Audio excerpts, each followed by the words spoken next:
Welcome back. Now, I want you to picture this. Your child is playing at the park, another child approaches them, grabs their shirt and pushes them. How would you react? And what can you do if the parent of the child does nothing? Do you have the right to discipline someone else's child? It is a controversial one, and our next guest found herself in exactly that situation. For today's agenda, we're joined now by mother Sarah Stewart and parenting expert Dr. Justin Coulson. Good morning to you both. Good morning. This is such an interesting topic, and I'm kind of living it at the moment, so I'm going to seek your advice in a moment, Justin. But Sarah, what was your experience? How did you find yourself in this situation? Okay, so recently I was at the park. I've got two children, they're aged 1 and 4. We just went down for a simple play. It was about 10:30 in the morning. As soon as we got there, I'd noticed another child. He was wrestling another child off to the side. I overheard the mum say, oh, he's a bit of a thug at the moment. He's been playing with his older brothers. So straight away, he was on my radar. I knew, okay, we're going to go over that side. Because I've got a 1-year-old, they're pretty delicate on their feet. Yeah. So we go over to the other side. About 15 minutes later, I see this little boy come over towards us. My son's got a Matchbox car. He's playing with it. He's brought it from home. This kid comes over, tries to take his car. Obviously, my child says no. He takes his car back. It's my car, of course. Anyway, so it just progressed a bit more. He pushed him. He gave me a little shove. My child's 4. He's a bit of a gentle giant. He didn't really react, but he was protective of his car. He was not giving that car up. Okay. Then it progressed and he grabbed him by the shirt. So he's holding on to Beau's shirt. Beau's getting distressed by this stage. He's saying, Mummy, Mummy. And I sort of froze and went, what do I do? So what did you do? Well, I just went over to them. I was only a couple of metres away. I went over to them and said, Beau, it's okay. He's going to let go now and his mummy's going to come over and get him in trouble. Did you say that very loudly I in said that it other very mum's loudly. direction? His mum is going to come over and get She's you coming off. over. She's going to get him off. She didn't. She didn't blink. Was she on her phone? She was on her phone. I knew it. Yes. I knew it. Sitting Right. down and paying no attention, but the child did let go. I didn't talk to the other child directly. I spoke to my child, and that was enough to get him to let go. But I thought, what do I do? I don't want him to hurt my child. And I've got a 1-year-old, like if he does push him over, she's also going to fall over. Yeah. So it was really awkward. But he did let go, and my son talked about it for the rest of the day. Did he really? It Yeah. impacted him. It is one of those things, you see it in playgrounds, you see it in shopping centres all the time. What's the advice? Justin, has Sarah done the right thing here? Can you discipline someone else's child? I think that it's really important that we intervene. But the question of discipline comes down to definitions, and I don't want to get too academic. So in really simple terms, a lot of people think discipline means punish, which means we're going to go and hurt someone, right? I don't like what you're doing and I'm going to punish you, I'm going to discipline you, there's going to be consequences. Right. I don't think that any of us want somebody else to hurt our child, okay? So that means that we probably shouldn't be hurting other people's children. But if you look at what discipline actually means, you look up the etymology of the word, where it came from. It comes from the word disciple, which means to teach or to guide or to instruct.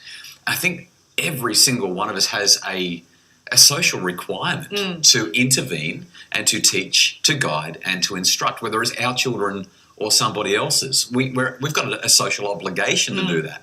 So Sarah stepped in, she's intervened, done so politely, very calmly, and really this is about distraction, isn't it? It's about intervention and distraction. The kids are 3 or 4. I mean, if they're 14, you've got a different situation on your hands. But at this age, we just need to separate them, make sure that nobody thinks that we're getting in there to hurt, punish, administer consequences. And that's really all it takes. Because that's the thing, isn't it? One person's discipline is another person's punishment. The kind of way that you view this is markedly different between parents, but also between generations. And so it has a big gap, I think, between what people think is okay and what people think is overstepping the bound. And people are hypersensitive about their kids, especially in public places. Obviously, this mum wasn't particularly hypersensitive, but quite often when we approach another person's child, and it's even harder to be a male and do it. I need to just, is that right? Very much so. Men approaching other people's children it's almost a big no-no. You know, I can't say that entirely, because if we do it the right way, we can still do it gently and kindly with a big smile and show that we're there to help. But it's hard to be a man and do that. Yeah. At least as a mum, you can step in and not be seen as nearly as threatening. Yeah, it's interesting. We've had lots of response from our viewers on this morning. Anne-Marie has written in and says, it takes a village to raise a child. I've told other children off before and their parents have thanked me for it.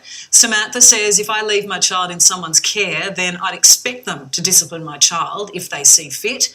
Claire says, if someone else's child is bullying, teasing or hurting my child, I will give them a good talking to. And it's one of those things, Sarah, that the definition is different, but do you find if you're out and about in a public place that grandparents might come up to you with a different view than perhaps other parents? Oh, absolutely. There is no doubt that some parents are stricter, some parents are lenient, and it goes even further once you go into the grandparents' side of it. I can tell you recently, just before Easter, we were at the shops. My son is asthmatic. He was on some steroids at the time. He was a little bit highly emotional because of this medication. He was having a tantrum on the ground. I'll be honest, he was crying, he was on the ground, he wanted an Easter egg, he wasn't getting an Easter egg. But this older lady, she came over and she said to him, "Did you see that?" And I said, "What?"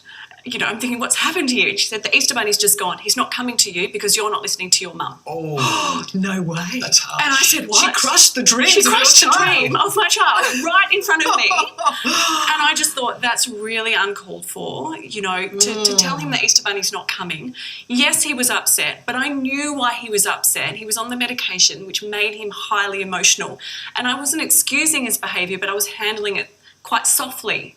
You know, But would you be okay if someone intervened, obviously with a different approach, if someone intervened to, you know, help you out in that situation, Yeah, to look- teach, as the term discipline? Absolutely. Look, and if my child is in the care of someone else, whether it is a grandparent, whether it's an aunt, whether it's a friend, if they're naughty, I want them to tell them they're naughty. I want them to pull them up. No hitting, obviously, but if they're naughty, they're to be told that is not acceptable behaviour, because I think it has to go everywhere. It can't just be in your home. Yeah.